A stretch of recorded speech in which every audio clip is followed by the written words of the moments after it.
Oke, Ibu lanjutkan lagi. Jadi masih tentang jaringan saraf tiruan ya. Oke, tadi sudah kita bahas tentang satu buah perseptron. Nah, dalam kita mau membuat klasifikasi objek ya, tentunya perseptronnya kan nggak bisa cuma satu. Maka dibutuhkan sebuah arsitektur yang kemudian terdiri dari banyak perseptron dan juga banyak layers yang disebut sebagai multi layer perseptron. Oke. Selain multi perseptron juga layernya banyak ya. Jadi akan ada yang namanya 3 layer. Layer pertama adalah input layer. Layer kedua adalah hidden layer. Layer ketiga adalah output layer. Oke, input layer berarti di sini adalah fitur Anda, misalkan fitur 1, fitur 2 sampai fitur ke J misalkan. Oke, outputnya ya. Jadi outputnya di sini adalah tergantung kelasnya berapa. Kalau Anda pakai 2 kelas ya, berarti di sini adalah kelas A, di sini adalah kelas B, gitu ya. Sehingga ketika sebuah data itu dia memiliki kelas A, berarti nilai A di sini 1, nilai di sini adalah 0. Ya, sebab kenapa? Karena outputnya dari GSE ini adalah sebuah angka, jadi tidak bisa berupa A dan B, harus Anda angkakan seperti ini. Ya, oke. Nah, di antara input layer dan juga output layer ada yang disebut dengan hidden layer. Hidden layer ini layersnya bisa lebih dari satu ya. Jadi bisa Anda pakai satu layer, satu hidden layer, 2 hidden layer. Tapi umumnya satu layer aja sudah cukup sih. Ya, di dalam hidden layers itu sama satu buah perseptron lagi begitu ya. Yang jumlahnya terserah ya. Jadi dicoba-coba seperti halnya jumlah tetangga di KNN. Jadi Anda coba mana yang kemudian memberikan akurasi terbaik, itu yang dipilih. Ya. Jadi kalau misalkan strukturnya seperti ini, berarti input layernya ada 3 node ya, hidden layernya ada 2 layer, hidden layer 1 3 node, di sini juga 3 node, outputnya adalah 2 node seperti ini ya. Jadi tapi biasanya satu hidden layer aja sudah mencukupi sih ya.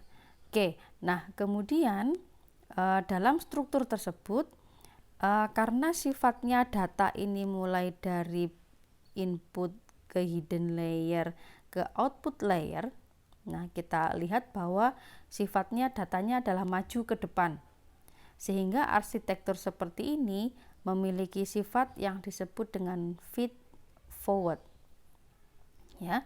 Selain sifatnya adalah feed forward, kemudian setiap node akan berhubungan fully connected dengan node yang lain, sehingga kemudian sifat dari MLP ini adalah fully connected. Oke. Nah, jadi kemudian kita lihat struktur di dalamnya ya. Oke.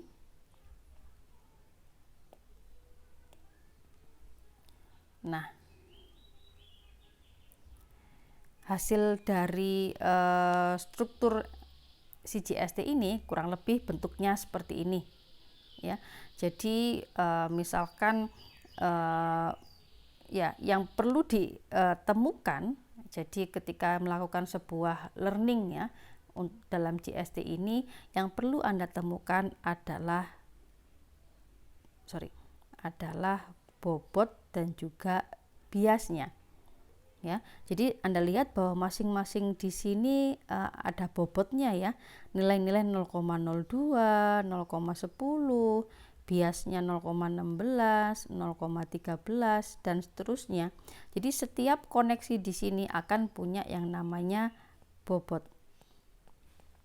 Jadi input layer ke hidden layer di sini 3, di sini 4 node, berarti total Anda punya 12 bobot untuk ditemukan gitu ya. Kemudian di sini ada 4 hidden layer, 2 output, berarti Anda punya 8 bobot yang harus ditemukan. Ya, sehingga total bobot yang harus Anda cari menggunakan proses learning ya, yaitu sejumlah 20. Jangan lupa setiap hasil dari output di sini ada biasnya. Bias 1, 2, 3, 4. Berarti 20 bobot plus 4 bias yang perlu ditemukan dari proses learning. Oke, nah proses menemukan bobot dan bias ini bagaimana caranya gitu ya. Nah, ada sebuah mekanisme yang disebut sebagai backpropagation. Jadi bobot awal itu ditentukan secara random kan gitu ya. Nah, ketika kemudian ditentukan secara random, di feed forward kan ke depan ya, ke hidden layer, ke output layer, kan di sini misalkan harusnya 1, 0. Ini misalkan ketemunya adalah 0,2, ini ketemunya 0,01 misalkan. Ada selisih error di sini kan. Nah, error ini adalah yang disebut sebagai cost function. Cost function ini akan diminimalkan supaya errornya kecil ya, maka ini perlu diminimalkan atau prosesnya minimize cost function.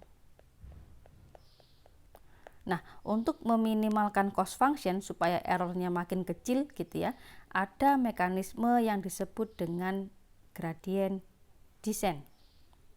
Gradient descent ini sifatnya adalah akan melakukan update supaya bobotnya ini akan menghasilkan cost function seminimal mungkin gitu ya. Nah, sehingga prosesnya dari error output ini diumpankan ke hidden layer. Dari error hidden layer akan digunakan untuk mengupdate bobot ke arah input layer. Prosesnya kan mundur gitu ya, maka disebut dengan backward propagation ya, umpannya mundur ke belakang. Nah, itu adalah cara untuk mengupdate bobot dari jaringan saraf tiruan multilayer perseptron